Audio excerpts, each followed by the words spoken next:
With the recession of the Western Roman Empire, the political strife that consumed the North thereafter, and the devastating dust veil that brought about a seemingly endless winter, the society that emerged from beyond that veil quite literally rose from the ashes of trauma.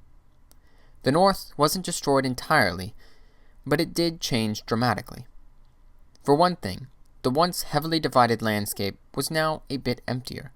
Estimated population loss in Scandinavia was as high as 50%, and land ownership concentrated into fewer hands as local elites reclaimed the remnants for themselves. To put it bluntly, those elites appropriated abandoned land, but also seized it by force. They then created great halls, surrounded themselves with a trusted military retinue, and parceled out their newly claimed land to renters and retainers. In short, they redefined power along one's right to own land after taking that land away from the families that used to own it and forcing them to pay rent or military service in order to stay. Pretty messed up, isn't it? Nevertheless, these self-made elites, we'll go ahead and call them warlords, are the very men and families who dominate the sagas of Norse legend. The Volsungs, featured in the saga The Volsungs, the Ynglings of the Sviar, featured in the saga of the Yinglings, and the Skjoldungs of the Danir, featured in the saga of Rolf Kraki.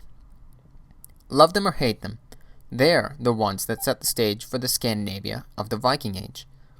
For one thing, it's during this period, arguably, that the foundations of Norse lore as we know it began to form. As they solidified power into their hands, skalds, that is poets, sung their authority into the very fabric of their lore for future generations to remember and repeat. The following are also great kings' lines.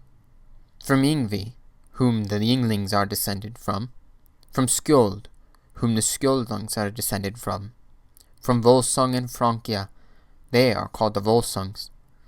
These families that have just been named have been used in poetry in such a way as to treat these as honorific titles.